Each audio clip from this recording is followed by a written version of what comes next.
నమస్కారం అండి. నా పేరు Lakshmanachari. Nano ceramic roofing tiles కంపెనీలో రీజనల్ మేనేజర్గా పనిచేస్తున్నాను. ఆంధ్రప్రదేశ్, తెలంగాణ, ఒడిస్సా ఏరియా చూస్తానండి నేను. ఈరోజు మనము ఒక సైట్ దగ్గరికి వచ్చాము, మన నానో సిరామిక్ రూఫింగ్ టైల్స్ వాడిన కస్టమర్ దగ్గరికి. అది ఒకసారి మనం దాని గురించి తెలుసుకుందాం.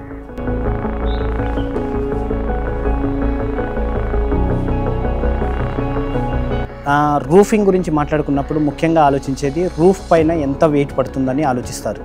సో దాంట్లో మనము roofing tile nano ceramic roofing tile select చేసుకున్నప్పుడు అది 400 గ్రామ్స్ మాత్రమే వెయిట్ ఉంటుంది. ఇంకా మిగతా వెరైటీస్ చూసుకుంటే 400 గ్రామ్స్ నుంచి 1250 గ్రామ్స్ వెయిట్ వరకు వెళ్తుంది. దానివల్ల ఏంటంటే మనం యూజ్ చేసే ఐరన్ మెటీరియల్ వెయిట్ కూడా తగ్గుతుంది. దాంతో మన బిల్డింగ్ల మీద కానీ గోడల మీద కానీ ఎక్కువ వెయిట్ పడకుండా ఉంటుంది. సాధారణంగా మనం ఏదైనా వస్తువు సెలెక్ట్ చేసుకున్నప్పుడు పర్యావరణానికి కానీ మన ఇంట్లో మనుషులకు కానీ పిల్లలకు కానీ ఎటువంటి హాని జరగకుండా మనం చూసుకుంటాం. మేము నానో సిరామిక్ రూఫింగ్ టైల్స్ ఎందుకు రికమెండ్ చేస్తున్నాము అంటే, మా ప్రోడక్ట్ వచ్చేసి ప్రత్యేకంగా ఈకో ఫ్రెండ్లీ ప్రోడక్ట్. దానివల్ల పర్యావరణానికి కానీ మన ఇంట్లో పిల్లలకు కానీ మనకు కానీ ఎటువంటి ఆరోగ్యపరమైన ఇబ్బందులు ఉండవు.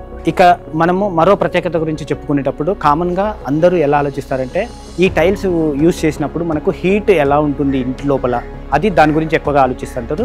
Compare with other roofing tiles, roofing sheets తోటి కానీ మనం పోల్చినప్పుడు మనకు 30% వరకు హీట్ రెడ్యూస్ అవుతుందండి. మామూలుగా స్లాబ్ కింద ఉంటే ఎలా ఉంటుందో అలాగే చల్లగా ఉంటుంది. ఇది ఇందులో థర్మల్ ఇన్సులేషన్ ప్రాపర్టీస్ ఉన్నందువల్ల ఈ ఎఫెక్ట్ ఉంటుంది. వాటర్ గురించి మాట్లాడుతున్నప్పుడు, వర్షాకాలం గురించి మాట్లాడుతున్నప్పుడు సాధారణంగా అన్ని టైల్స్తో కంపేర్ చేసినప్పుడు ఇదేంటంటే మన టైల్ డిఫరెంట్గా ఉంటుంది. వాటర్ రిపెలెంట్గా పనిచేస్తుంది. అంటే ఇది లోటస్ లీఫ్ ఎఫెక్ట్తో పనిచేస్తుంది అనమాట. లోటస్ లీఫ్ ఎఫెక్ట్ అంటే మనకు తామరాకు మీద వాటర్ పడినప్పుడు ఎలా జారుకుంటాయో సేమ్ మన టైల్ మీద పడినప్పుడు కూడా అలాగే జారిపోతుంటాయి. కానీ ఇది అబ్జర్వ్ చేసుకోదు, వాటర్ని అబ్జర్వ్ చేయడం జరగదు. కామన్గా వేరే టైల్స్ అవి కంపేర్ చేసినప్పుడు ఏంటంటే అవి అబ్జర్వ్ చేసుకుంటాయి, తర్వాత ఎండ వచ్చినప్పుడు ఎండిపోతుంటాయి. దానివల్ల పగుళ్ళు కానీ తర్వాత ఫంగస్ కానీ ఆకులు కానీ పాచి పట్టడం కానీ జరుగుతుంది. కానీ మన టైల్ వాటర్ని అబ్జర్వ్ చేయదు కాబట్టి ఎప్పటికీ అది పాకులు పట్టడం కానీ పాచి పట్టడం కానీ జరగదు. దానివల్ల ఏంటంటే మనకు ఫంగల్ ఎఫెక్ట్స్ ఉండవు అనమాట. ఇది ఎప్పుడు వర్షం పడినప్పుడు కూడా నీట్గా కడిగినట్టుగా నీట్గా కొత్తగా ఉంటుంది. దాని ఎఫెక్ట్ ఎప్పుడు మారదు. మన నానో సిరామిక్ రూఫింగ్ టైల్ తయారు చేయడానికి నానో టెక్నాలజీని ఉపయోగించడం జరిగింది.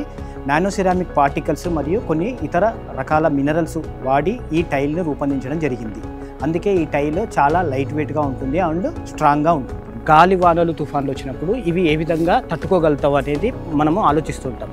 ఇదేంటంటే మనము ఇంటర్లాకింగ్ సిస్టమ్ తోటి ఫిక్స్ చేయడం జరుగుతుంది. ప్రతి టైల్కి 2 స్క్రూలు ఐరన్ ఫ్రేమ్ వర్క్ ఫిక్స్ చేసిన తర్వాత ఇంటర్లాకింగ్ సిస్టమ్, మరో టైల్ ఓవర్లాపింగ్ అవి ఇంటర్లాకింగ్ సిస్టమ్గా మారుతుంది. దానివల్ల ఏంటంటే అప్ టు 150 కిలోమీటర్ల స్పీడ్ వరకు గాలివానలు తుఫాన్లు వీచినా కూడా మన టైల్స్ చెక్కు చెదరడం కానీ ఎగిరిపోవడం కానీ జరగదు. ఇక మనం చెప్పుకోవాల్సిన అతిపెద్ద ప్రాబ్లం గురించి ఏంటంటే, ఈ రోజుల్లో సాధారణంగా కోతుల ప్రాబ్లం ఎక్కువైందండి.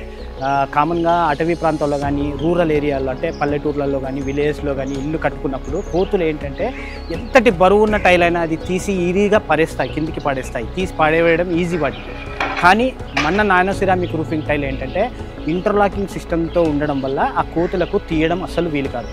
దాని తర్వాత ఫారెస్ట్ ఏరియాలో కానీ ఫామ్ హౌస్ల్లో కానీ ఏంటంటే పికాకులు, గద్దలు ల్యాండింగ్ అవుతుంటాయి. ల్యాండింగ్ అయినప్పుడు ఏంటంటే ఇతర టైల్స్ కదలడం కానీ జరగడం కానీ పగలడం కానీ జరిగిపోతుంది. కానీ మన టైల్స్లో అలాంటివి ఏం జరగదు. ఎందుకంటే మన టైల్ ఇంటర్లాకింగ్ సిస్టమ్తో ఉంటుంది, ప్లస్ ఇది అన్బ్రేకబుల్ అనమాట. ఇక మనకు వర్షం పడినప్పుడు ఇతర రూఫింగ్ టైల్స్ కానీ ఇతర రూఫింగ్ షీట్స్ కానీ పోల్చుతో చాలా శబ్దం వస్తుందండి. దాని కింద మనము ఈవెన్ మాట్లాడడం కూడా జరగదు. కానీ మన నానో సిరామిక్ రూఫింగ్ టైల్స్లో ఏంటంటే సౌండ్ డాంపింగ్ ఫీచర్స్ ఉండడం వల్ల వర్షం పడినప్పుడు ఎలాంటి శబ్దాలు రావు. అలాగే వర్షాలు పడినప్పుడు పిడుగుల రూపంలో పడుతుంటాయి. పిడుగుల రూపంలో మనకు ఆ ఎలక్ట్రిసిటీ జనరేట్ అవుతుంది. దాన్ని మన nano ceramic roofing tiles attract చేయవు. ఎందుకంటే ఇందులో డైఎలక్ట్రికల్ ప్రాపర్టీస్ ఉండడం వల్ల అలాంటివి జరగదు. దానివల్ల ఏంటంటే మనకు ఇంట్లో ఉన్న ఎలక్ట్రానిక్ వస్తువులు కానీ మనుషులకు కానీ ఎలాంటి కరెంట్ షార్ట్ కానీ అలాంటివి జరగదు. మనకు ఈ నానో సిరామిక్ రూఫింగ్ టైల్స్లో వివిధ రకాల మోడల్స్ ఉన్నాయి అండ్ కలర్స్ కూడా అవైలబిలిటీలో ఉన్నాయి. చాలా కలర్స్ మీ ఇంటి అనుగుణంగా, మీ ఇంటి ప్లాన్ ప్రకారంగా లేదా మీ ఇంటి కలర్కు అనుగుణంగా మన nano ceramic roofing tiles colour select చేసుకోవచ్చు. అలాగే మోడల్ కూడా సెలెక్ట్ చేసుకోవచ్చు. చూసారుగా మన నానో సిరామిక్ రూఫింగ్ టైల్స్ వాడడం వల్ల కస్టమర్స్ ఎంత హ్యాపీగా ఉండగలుగుతున్నారో. ఎందుకంటే ఏ ఇతర రూఫింగ్ షీట్లలో కానీ రూఫింగ్ టైల్స్లలో కానీ ఇన్ని బెనిఫిట్స్ లేవు. అందుకని మన టైల్స్ సెలెక్ట్ చేసుకుంటున్నారు, చాలా హ్యాపీగా ఉండగలుగుతున్నారు. దాని తర్వాత మీ రూఫింగ్ ప్రాబ్లమ్స్ అన్నిటికీ మన nano ceramic roofing tile only one solution.